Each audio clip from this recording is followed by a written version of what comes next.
dynamic. He can run. We'll obviously see the quarterback draw and all the things that we've seen, so we'll have to be prepared to stop that. But it's also his ability to run behind the line of scrimmage when needed to and create plays. But explosive player, one of the better quarterbacks in the Big Ten. Week allow you to watch football and have anything come more into focus for you about what you have left in these next 8 opponents? Yeah, I spent a lot of time recruiting, so I didn't get as much as I normally. I saw some high school games, but I think watching. I think the message I said to our players is, how does Alabama go from losing the first game to then they beat Georgia, and how does Florida State go from beating Alabama and then losing to Virginia, and how does Illinois go from giving up 63 points, being 63-10, to then turning around and beating USC? And I think there's way more parity in college football than ever before. And B, it comes down to your mindset. You know what I mean? And so are you locked in and focused? And whereas, outside the building, you might hear a lot of people say, well, this team's this team's that. You really never know which version of that team's going to show up.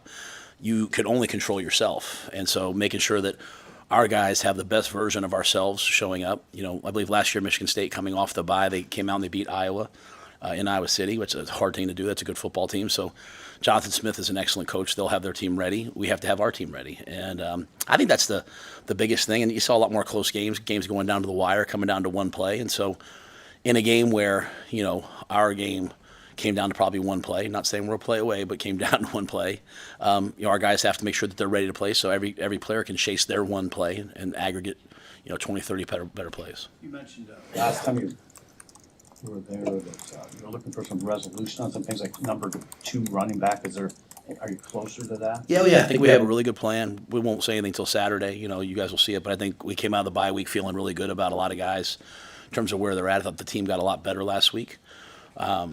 So I think we have some clarity, and we'll have some things still go on this week, right? Some guys battle things out as we go into Tuesday, Wednesday. But I think we feel good about kind of where we are. The bye week for like a younger defensive line in particular to take a step back, see some things, and I guess you said you went on McAfee one-on-one some last week. We went good on good. We wanted to get back to just playing football, and that's something I think most people do during the bye weeks. Maybe the second bye week you rest up a little bit, but we understand that we have to. We're one of the top teams in the country throwing the ball. We're one of the top teams in the country at pass defense. We are not there running the football. We are not there stopping the run. And obviously we talked about protecting setting the pocket. So there's areas that we need to get significantly better at, and I don't know how to get better at running the ball and stopping the run other than to practice. So we went good on good. We worked those things.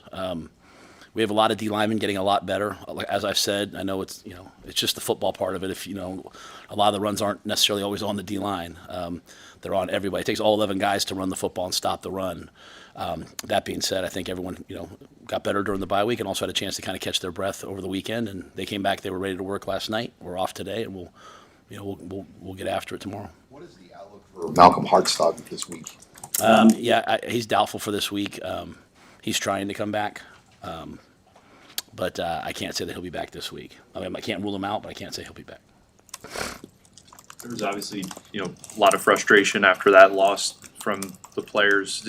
Did you feel that that's been transitioned and fueled into focus this week? Yeah, no one cares about your feelings. I was frustrated. They're frustrated. Play better. That's the message. Just play better, practice better. It's just no one's coming to rescue you. There's a lot of really good teams out there that are frustrated after a loss. I watched a lot of really good football teams on Saturday. And teams that were behind came back and won. Teams that were ahead lost. Teams lost on 2-point conversions. Teams lost on a field goal. It's just the new age of football. There's a lot more parity. You lose the game, correct it, move on. So we've tried to correct it. We've tried to move on. I think good teams never let a game beat them twice. So that can sometimes be hard to do. But there's no time to wallow in self-pity. Michigan State's punters pinned 9 punts inside the 20. What's just been your message to your return unit this week? Yeah, he's an NFL punter. It's impressive what he can do. We also have a really good punt return team. So they have an excellent punt team. We have an excellent punt return team. So we'll have to make good decisions backed up. At the same time, we want Jacory to catch the ball and go try to make something happen. We're here to play football. Okay, so. We're going to try to win the game. We're going to try to play football. We're not going to just fair catch everything. We're going to try to go make some plays. And so I trust Ja'Cory, but it's really not Ja'Cory. It's the 10 guys in front of him, that give him a chance. And but the punter's excellent. They're and their punt return team, and they're number one in the country in punt returns too. So they've got excellent special teams, but we like our special teams too, and it should be a great battle. You mentioned those passing numbers. Nebraska and Texas Tech are 1-2 in the country in passing yards per game. Would you have imagined 7-8 years ago, and the offense that you and Joey put together at Baylor would have ever evolved to the point where that would be the case? Well, I mean, we threw the ball pretty good there too. I mean, we threw the ball a lot there. Probably if you saw me at Temple, I was probably way more of an I formation guy there. But I haven't had a chance to see Joey a ton. I had a chance to see like a few minutes of that game versus Utah, and then they were off this week. But yeah, I mean, I think we have an excellent quarterback room. I think we have great tight ends and receivers, and who can get open, so we've been kind of slinging it around, and guys been making some plays. But yeah, I never thought I'd be me personally as a head coach. But part of this is, as I evolve, and you look at the stats that matter, and you look at those things. I mean, we need to score points. We need to be explosive. We just have to add in a couple other elements we've talked about. We need to run the ball with a little more consistency, I shouldn't even say consistency, a little more explosive nature, and we just defend the pocket. We'll have a chance. There are 13 teams in the Big Ten averaging 30 or more points. Is this a different league than it was even 2 years ago? Well, I mean, I just know, when I first got here, I haven't followed the Big Ten West. This is certainly not the Big Ten West, right? So. But I mean, I watched the Penn State Oregon game. I know the score inflated at the end, but that was a once a low score. It was 3-3 at the half, right? I watched Indiana Iowa. Indiana setting all kinds of records. That was 10-10 for most of the game, right, or 7-3. So, once you get the initial couple, hey, we played our non-conference schedule, you get in the conference schedule. I mean, really most of the stats that we look at for our guys, we're looking at just in conference games, because that's where the competition starts to stiffen up, and you're playing people that know you. I mean, one thing about being in a conference, you here with us, with the schedule changes, but you start to play people year after year. You kind of know, hey, when we play these guys, they like to do this, and so conference statistics. But yeah, it's a widespread open league, and the teams that scored points last year went to the college football playoff, right? So I mean, we've done 1,000 studies, and you get really granular. Like, you have to score points to get in there. And at the end of the day, it's still an eye test, right? And people are making decisions not based off the all 22 of the one I'm watching. When I look at that double team, they're making it off the TV copy. And so, I mean, we're not trying to worry about what people think. I'm just saying, in general, I think the whole world has evolved that way. I mean, you're not going to get many illegal men downfield on RPOs. You're not going to get many. It's built to score, and it's built to, sell trucks, I guess, in between the quarters, on commercials when people are watching it. Coach, you guys have been home. It'll be 43 days between Maryland and Kansas City. I mean, how beneficial has this stretch, just being at home? You're the only team in the Big Ten that opened with 2 straight conference home games, which is obviously rare too. How beneficial has that been for you guys? I think it's been great. We haven't having to deal with the travel component of it, which is a big part of this league. We'll be dealing with it here soon. I think when you're faced with a league with so much travel, I mean, we can find the things that we love. Man, we got a chance to start off at home a bunch. We can find the things that we hate. We have 2 Friday games. I know they just announced Maryland's 3:30. We were hoping for 11 so we could get back. So we have two Saturday away games, and then coming back and playing a Friday game. So, I heard Coach Lanning talk about the other day about travel they have to do. We're facing teams coming off bye weeks a lot this year. But you know what? I mean, 18 teams spread out throughout the country, and someone's going to be upset about something. So I'll take the good with the bad. We'll play the game on Saturday, and after the game kicks off, none of that really matters. It really comes down to how you play. So, like I said, no one cares. Go play. But I think it's been great to be at home. I like playing in front of my wife and kids. You know what I mean? Like, I like playing in front of my neighbors. I like playing, like our players, like seeing our players after the game, and they got their girlfriends and their parents with them. I mean, people obviously travel with us, but it's cool to be at home. You said last week you don't really know about a freshman until they start playing. Are there some young guys that you'd like to see a little bit more of coming out of the bye? Yeah, there definitely are. I'm not going to probably say too many things. I think I've talked about Mosey. We made him the kick returner last week. I think he's improving. I think Cortez has done an excellent job. He deserves reps. Quinn Clark is a redshirt freshman. He's done some really good things when he's out there. Defensively, Rex Guthrie, is a redshirt freshman. I think he's playing really good football when he's out there. So, but yeah, I think some guys last week had a chance to really refocus and have a really good week of practice, and so I'm hoping that they can carry that forward. So I think we're developing the next group of guys on our roster. I mean, there's some guys doing some things on special teams that are people probably don't notice, but Pierce Mooberry running down on kickoff, Derek Wacker, guys like that are doing excellent jobs. Matt, what did you see from your offensive line last week, and what do you expect from that group going into this game? Yeah, I mean, it's either. They're a good group. They're a good offensive line, and they hit a bad day, and we didn't respond in the way. The interesting thing is I think we scored 17 of our points in the 2 minutes before the half. And obviously one was a Hail Mary, but you still have to block people on a Hail Mary. And then the last drive of the game, right? And so when it was crucial time and it was like, hey, they're going to drop back and pass, like we were able to do it then. So, we're all going to get punched in the face. Some people whine about it. Some people cover up. Some people swing back. And so there were times where we swung back, but we didn't swing back nearly enough. And so they know what they need to do. That's a group of guys that love this university and love the football team and give everything they have. But we're going to face another big, powerful unit on both sides of the ball. Michigan State's offensive line and defensive line are going to come in here and try to push us around. And we have to be ready for that. So we went against each other last week, but now we got to go against another opponent. And so it's time that we get punched in the face. We can't cover up. We got to come out swinging. I know they're going to come out swinging, so I'm expecting us to.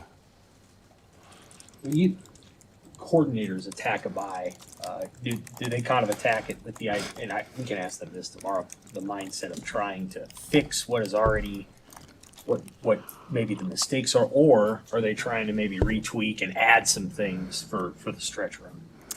I think all of the above. I think you're also looking at your opponent, right? A lot of times you have a bye and the other team doesn't have a bye, so you're kind of waiting for the next game. But since we both had a bye, there's a lot more work to be done on your next opponent. But I think we're looking at ourselves and saying, okay, what are we doing well? What are we not doing well? And then all I ever ask our guys to do is, what are we doing well? What are we not doing well? Whatever we're not doing well, what's the plan to fix it? Is it to double down and do it better? Is it to tweak it, to change it? And I just ask the guys, are we doing the right things? Are the right people doing the right things? Way back when at Penn State, we were always told, the right defense with the wrong player is never as good as the wrong defense with the right player. And so defense to me is about like warriors getting off blocks, making tackles, knocking balls out, hitting quarterbacks, picking balls off.